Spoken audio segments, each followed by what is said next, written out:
Sentire Media. Hello everyone, you're listening to A History of Italy.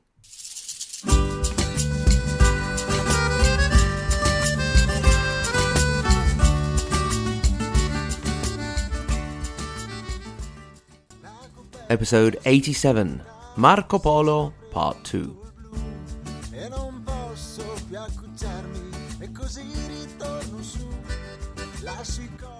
In the first part of this two-part episode on Venetian merchant and explorer Marco Polo, we left Marco, his father Niccolò, and his uncle Matteo ready to set off and head east to the court of the great Khan Kublai, to bring him the holy oil from the Holy Land he had asked for, as well as Christian priests from the Pope, who ended up turning back not far along the road. Their travels would last for 24 years and take them across the known world, putting them into contact with the cultures and histories of countries such as modern-day Turkey, Iran, Afghanistan, India, Tibet, China, and Vietnam, just to name a few, all the way to the Khan's old capital of Karakorum and to his new capital of Beijing. It is a tale that can easily fill books, films, and miniseries, as well as a whole podcast series, but sadly, it is out of our scope, although I don't plan to leave you completely empty-handed. Upon their arrival, the Polos were welcomed by Kublai, who apparently wasn't too disappointed to not get the 100 scholars and priests he had asked for. He probably hadn't expected them in the first place, and since the last meeting between the Mongol ruler and the Italian merchants, almost 15 years had passed. Interestingly, more or less in the period in which the Polos were arriving in China, a Mongolian version of Marco Polo, Rabban Sauma, was heading off to the west. He's a character worth looking into if you feel so inclined. That's Rabban Sauma. The great Khan Kublai was immediately taken with young Marco, whom his father had presented to the ruler as "my son and your man."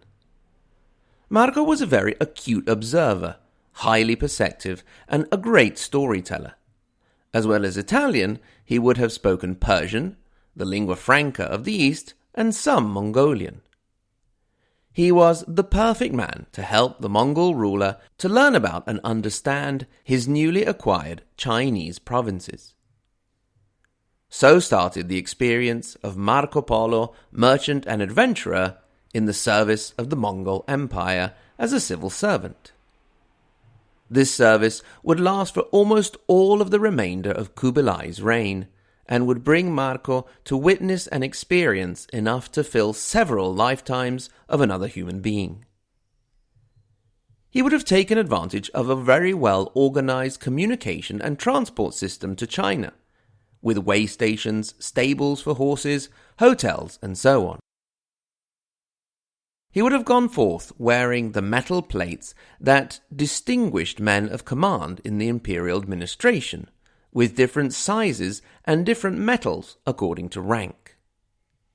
Some sources even speak of Marco Polo being a governor of certain regions, but it is more likely that he was an official overseeing the salt monopoly. For the Khan, he would have toured the provinces such as Yangzhou and Hangzhou, where today you can find a statue of him, all the way out to the Pacific Ocean. One of the procedures he would have witnessed was the selection to update the Khan's personal harem. Every 2 years, Kublai would send out delegates to the Kwongirat or Kongirat tribe, who had, let's call it, the honor of supplying the young ladies to the Khan. There would be a first selection of girls. I don't know if they had a sort of beauty pageant thing where they had to display a talent or make a speech about wanting world peace. Then the selected group would be taken to the palace, where they would go through further selection performed by older female servants, who would take them to their beds and spend the night with them, so they could make sure they didn't snore or have nasty breath. Finally, the remaining 6 lovely girls with no troubles of halitosis or sinuses would get to spend 3 days and 3 nights in a row with the Khan and then become part of his personal harem. Since we're on the topic of bedroom antics, Marco would have also travelled through an area where young women and even wives would have been encouraged to spend time with men passing through, especially foreign men. Then the men would give the ladies some sort of present, such as a necklace or pendant or jewel, and the more of these tokens a young lady had, the more desirable she was. This sort of attitude is way ahead of our 2020, in which we still have a view in which a man with many conquests under his belt is cool, while a woman is not. All of this despite 10 whole seasons of Sex in the City. Aside from the more juicy aspects, Marco Polo would have had a first-hand experience of the use of a substance that was unknown to the West, but which 5 centuries later would change the West forever: coal. It was widely used in the East to warm the baths that they took much more frequently than in the West, where bathing was not only infrequent, but at times frowned upon as a sinful practice. Another interesting discovery he would have made that would not catch on in the West for quite a while was the use of paper money, already in use in China at the time. Although in the West, banking had been around for a while and letters of credit existed, there was, as of yet, no use of paper money. One thing Marco did not discover and bring back to Italy was pasta. Some sources say that pasta was being made in Italy even before the Romans, by the Etruscans. It just took us a while to go absolutely crazy over it. As we mentioned, there is much more to tell in the over 20 years of the Polo's time in the East, but that is a story for other podcasts. All good things must come to an end, and by the 1290s, Kublai Khan was getting on in years, and the 3 Venetians feared they would have less freedom of movement under his successor. So, when the opportunity presented itself to go back home, they took it. The opportunity came in the form of a princess, Kokachin, who was to be shipped out west to wed Argun, Khan of the southwestern part of the Mongol Empire. Her party had to turn back on a first attempt due to warring factions, so they decided to try by sea. Who better to accompany them than the 3 Italian merchants? They put the idea to Kublai Khan, who was quite hesitant to let them go, but in the end gave them permission never to see them again. Indeed, he would die on February the 18th, 1294. The journey back must have been quite a disaster, because there were not many people left in the end beside the Polos and the princess. All this time spent with a still relatively young Marco, he was 37, he was not old, have given rise to suspicions of a romantic interest. Whatever the case may have been, when the party finally arrived in Hormuz, current-day Iran, they discovered that the groom-to-be had kicked the bucket. But a suitable substitute was found for the princess, and the Italians headed back via Constantinople. This was because the original plan to go via Acre was no longer possible. This in turn was because Acre no longer existed, as it had been captured and demolished by the Mameluke Sultan al-Ashraf. Finally, in 1294, almost 24 years after setting out, the Polos returned to Venice.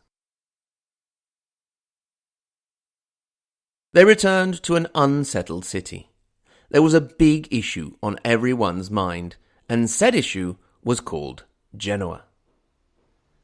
The 2 republics had annoyed each other for the whole of the 13th century with a series of acts of piracy and requisitions.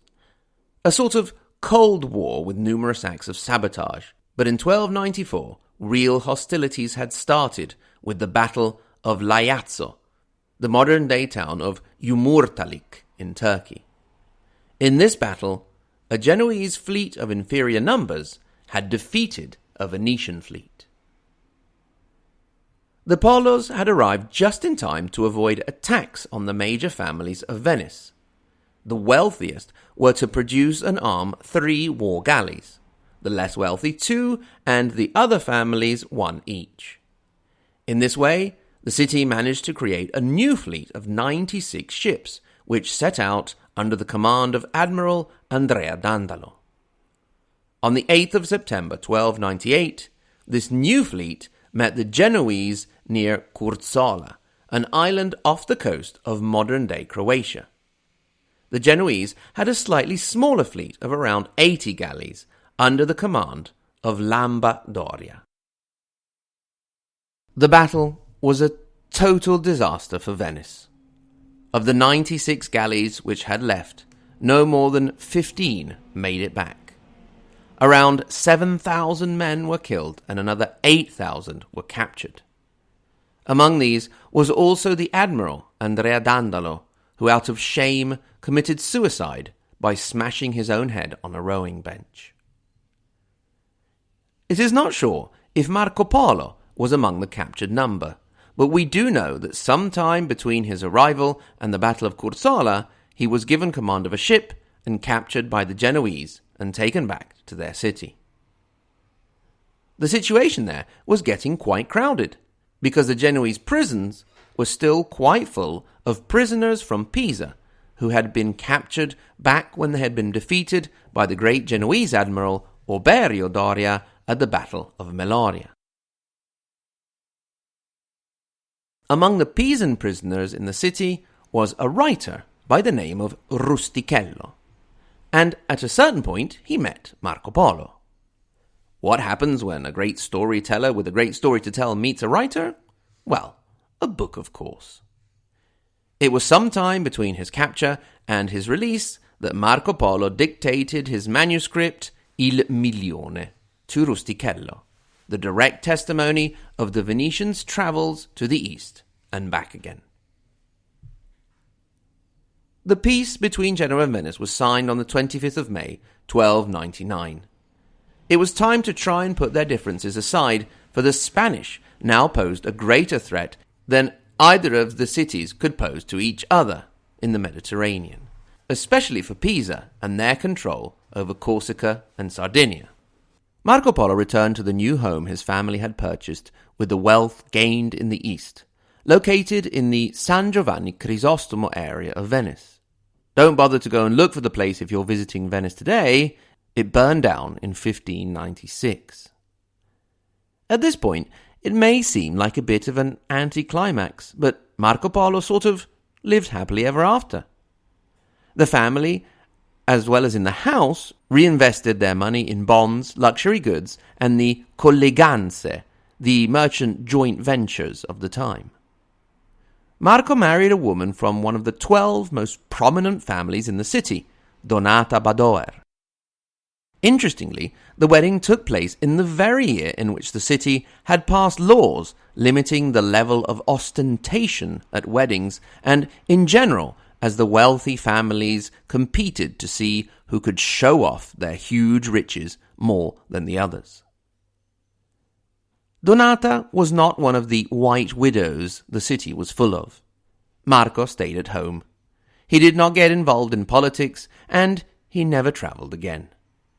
If they got along, things were great for Donata. If, however, she wanted him out of her hair on occasion, not so much.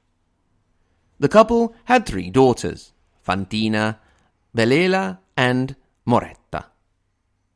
Marco Polo died at the age of 70 in 1324, ready to start his last and definitive voyage.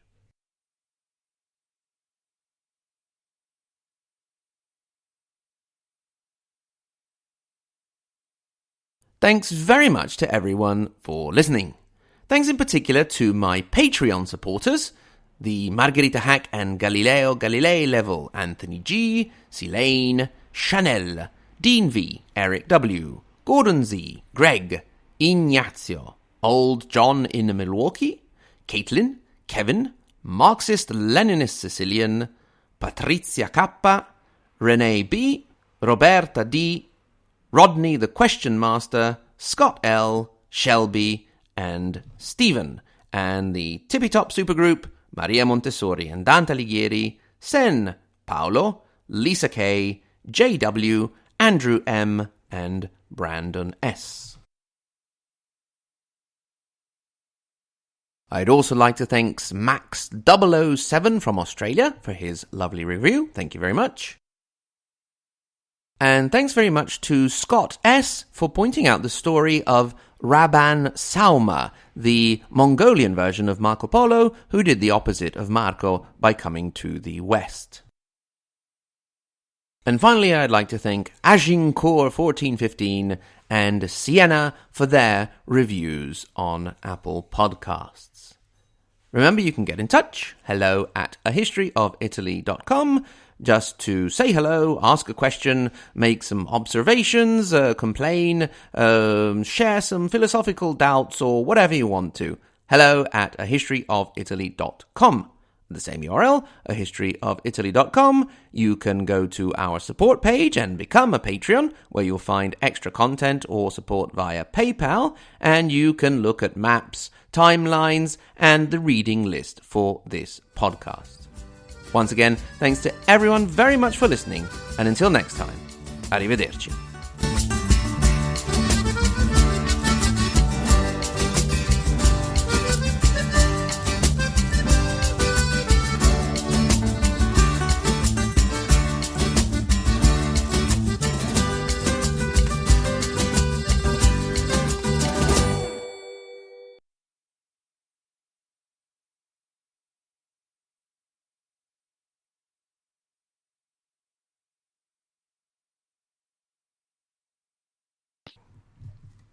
Marco, dear? Oh, my love, how wonderful to see you. How I've missed you. Yes, well, you saw me at breakfast. I know, but sometimes I think of those cold, dark nights on the lonely expanses of the Gobi Desert. Yes, the desert. I've heard about the desert. Why don't you go out for a nice walk? Ah, a walk. Do you know that I, Marco Polo, walked for thousands of miles to the ends of the known earth? Yes, dear, I know, I heard it. I was just suggesting a walk down to the square, or the docks maybe. You know your cousin is leaving with the ship. Ah, ships! That reminds me of our great voyage back. After I had said farewell to my good friend, the great Khan, the danger we faced and... Yes, well, I just think you need to get out a little bit. Go and have a chat with someone. Ah, I have spoken the languages of many peoples, from the Mongols, of the great... Marco! Yes, dear? Go outside! Yes, dear.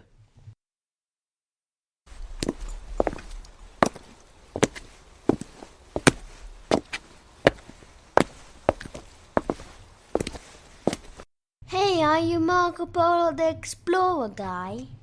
Why, yes, my good citizen, I am. Wow, did you really get to the edge of the earth? Well, I reached the edges of the lands of my great personal friend, the Khan, and... Did you fall off? Fall off what? The edge of the earth. No, I mean, I would hardly be here if I'd fallen off the edge of the earth. And besides... Aha! I told my cousin the world was flat. They don't want us to know the truth. Look, this canal, how much more flat could it get? They? What could anyone possibly gain from a conspiracy to convince people that the world is a globe? I mean, it's obvious, isn't it, that... What about the man-eating monsters? Man-eating monsters? Did you see them? Did they eat you? Eat me? I mean, I would hardly be here talking to you if a man-eating monster had eaten me. I mean, at least I would have to be missing some part of my body. And besides, the man-eating monsters... Aha! So they exist too. No, that's not what I meant. What about the people with their heads in the chest? What? And the sea monster, did you see them? No, but I travelled the great Mongolian Empire far and wide, and I... Going! Well, good day to you then. Hey, Marco Polo, Marco Polo, Marco! Polo.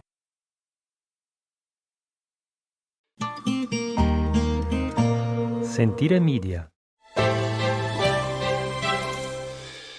Hey, podcast producers and show hosts. Do you want to join a podcast network that celebrates all things Italian? At Sentire Media, we understand the allure of Italy and its unique culture. Our devoted team of hosts and producers are all driven by their shared passion for Italy. And we work tirelessly to create the best lifestyle podcasts and content that will whisk you away to the very heart of Italy. With us, you can savor the mouth-watering flavors, get lost in the stories from the past, break down the cultural barriers, and truly immerse yourself in the vibrant traditions of this intoxicating country. If you have a great podcast idea or are already in production and would like to join Sentire Media, head over to sentiremedia.com, that's SENTIRE media.com, and find out how to submit your show.